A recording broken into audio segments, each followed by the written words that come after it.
Good afternoon, I'm Malcolm Jordan and this is your midday news fix for Thursday the 7th of March.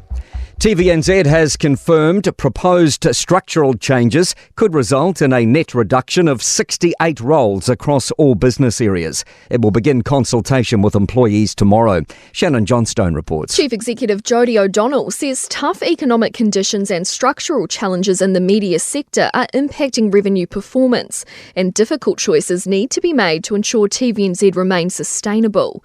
She says the executive team has focused on reducing operating costs, but now have to reduce the size of the team to bring costs in line with revenue. A confirmed structure is expected to be finalised by early next month. David Seymour says the party's over for public servants. Newstalk ZB can reveal Stats NZ, the Ministry of Defence and the Environment Ministry have looked at disestablishing jobs.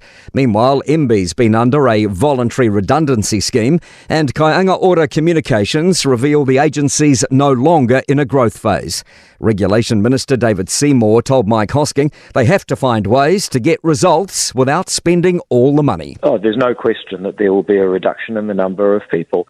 Meanwhile, the chief executive of Oranga Tamariki is paying for his own travel to tell staff their fate. Chappie Takani's meeting with staff around the country to discuss cost-cutting proposals in person. The Children's Ministry has confirmed travel restrictions are in place. The agency is being urged to find cost savings of 6.5% ahead of the government's budget. He's calling it the biggest public policy failure in recent New Zealand history, but the Housing Minister says it can't be fixed overnight. The government's announced families with children living in emergency housing for more than 12 weeks will go to the top of the social housing waitlist. The eligibility settings, verification process and obligations will also be strengthened for people entering emergency housing. Chris Bishop told Mike Hosking this issue's built up over 5 years and is costing us $350 million a year. I want to get that curve bending down. My ultimate aspiration is, of course, like all Kiwis, I want no New Zealander living in a motel paid for by the government. Making progress on that will take some time. One person has died in a crash at Rolleston near Christchurch. Emergency services were called to Selwyn Road near Robinsons Road around 5 a.m.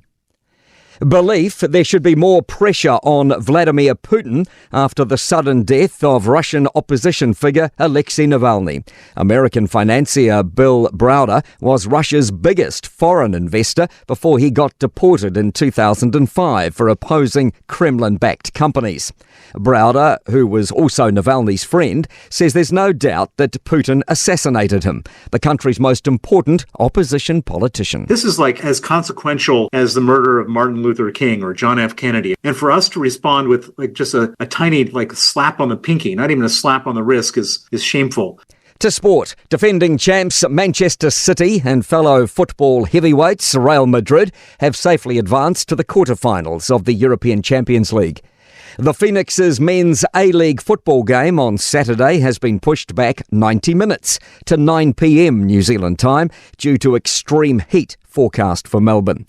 And George Russell and Max Verstappen are leading calls from drivers for raising the height of Formula One cars for the sake of health and safety, principally over spine compression. I'm Malcolm Jordan. That's your latest news fix. We'll be back with the next update at 5 p.m. from the Newstalk ZB newsroom.